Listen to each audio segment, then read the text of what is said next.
નમસ્કાર મિત્રો કલ્પના કરો કે કોઈ પવિત્ર આશ્રમના શાંત પ્રાંગણમાં બે મનુષ્ય બેઠા છે. આસપાસ વૃક્ષોની છાય છે, પક્ષીઓના મીઠા સ્વર ગુંજી રહ્યા છે અને હળવી પવનની લહેર મનને શાંતિ આપી રહી છે. પરંતુ આ શાંત વાતાવરણ વચ્ચે પણ એક માણસના ચહેરા પર ચિંતા દેખાઈ રહી છે. તેના કપાળ પર પરસેવો છે, હૃદય ઝડપથી ધબકે છે, હાથ કંપી રહ્યા છે અને તેને લાગે છે કે જીવનમાં બધું બગડી ગયું છે. અને એના બાજુમાં એક બીજો માણસ બેઠો છે. તે શાંત છે, સ્થિર છે, તેની આંખોમાં સંતોષ છે. તે આસપાસના વૃક્ષોને નિહાળી રહ્યો છે, પ્રકૃતિની મધુરતા અનુભવી રહ્યો છે અને મનમાં ગહન શાંતિ અનુભવી રહ્યો છે. બંને એક જ સ્થાન પર બેઠા છે, એક જ ક્ષણમાં છે, એક જ દુનિયા જોઈ રહ્યા છે. પણ તેમની અંદરની દુનિયા જમીન અને આકાશ જેટલી અલગ કેમ છે? પ્રિય આત્માઓ, શું બહારની દુનિયામાં કંઈ અલગ છે જે એકને દુઃખી બનાવે છે અને બીજાને શાંત રાખે છે? ના, બહારની દુનિયા તો એક જ છે. ફરક માત્ર એક જગ્યાએ છે અને તે છે મન. માનવના મનમાં દરરોજ હજારો વિચારો જન્મે છે, ક્યારેક 12,000, ક્યારેક 60,000 સુધી. અને આશ્ચર્યની વાત એ છે કે તેમના મોટા ભાગના વિચારો નકારાત્મક હોય છે. અને વધુ આશ્ચર્યજનક વાત એ છે કે એમાંથી ઘણા વિચારો એ જ હોય છે જે ગઈકાલે પણ હતા, પરમ દિવસે પણ હતા અને કદાચ વર્ષોથી ચાલતા આવ્યા છે.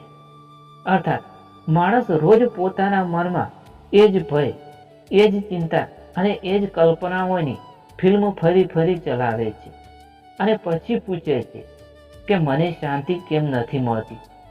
હે પ્રિય આત્માઓ, આજે હું તમને એક એવી વાત કહું છું જે સાંભળીને કદાચ તમારું મન થોડું ચોંકી જશે.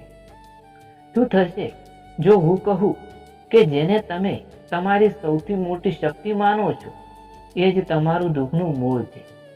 જે વિચાર શક્તિ તમને લાગે છે કે તમને સફળ બનાવશે એ જ ઘણીવાર તમને અશાંત બનાવી દે છે.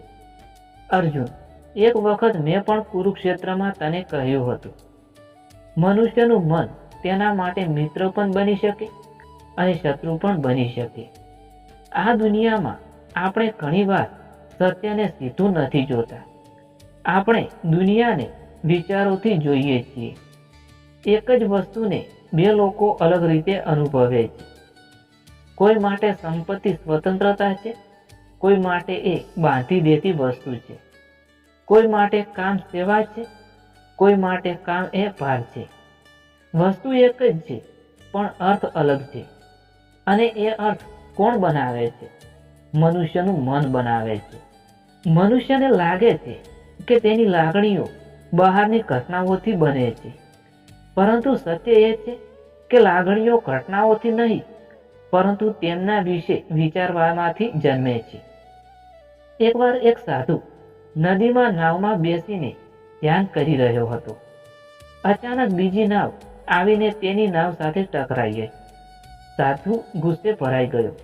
તે આંખો ખોલીને બોલવા જતો હતો, પણ તેને જોયું કે એ નાવ ખાલી હતી, તેમાં કોઈ ન હતું.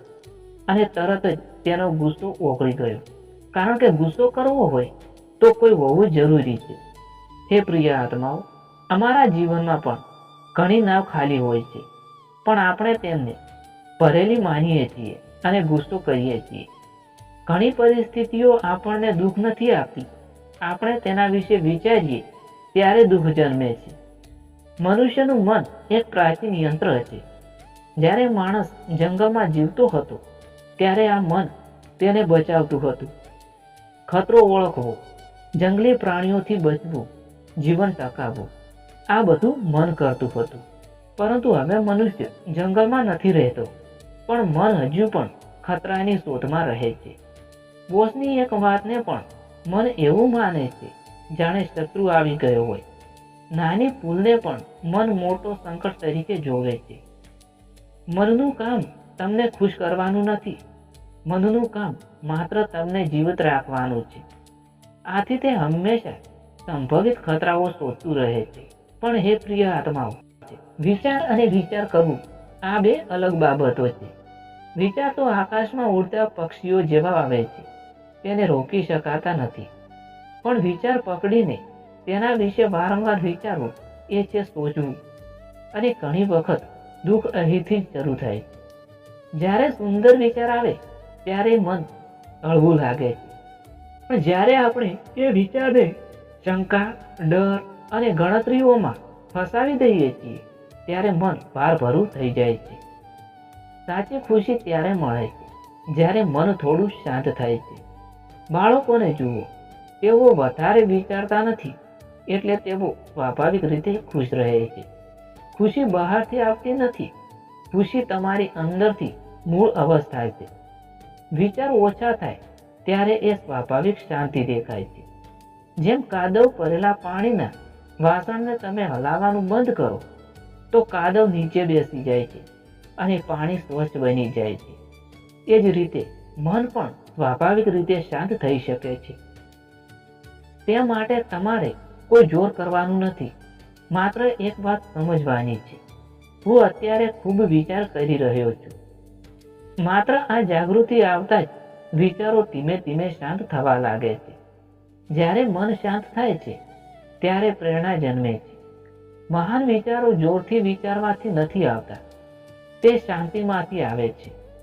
જેમ સંગીતના સૂર વચ્ચેનો વિરામ સંગીતને સુંદર બનાવે છે, તેમ મનની શાંતિ જીવનને સુંદર બનાવે છે.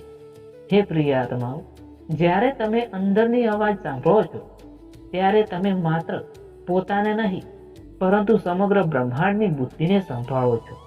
અને ત્યારે જીવનમાં ચમત્કારો થવા લાગે છે. કારણ કે સાચી શક્તિ વિચારોમાં નથી, સાચી શક્તિ છે શાંત, જાગૃત અને પ્રેમ ભરેલા ચિત્તમાં. ધન્યવાદ દોસ્તો. જય શ્રી કૃષ્ણ, જય શ્રી મહાકાળીમાં, જય શ્રી સતીમાં, જય શ્રી ગોગાજી મહારાજ.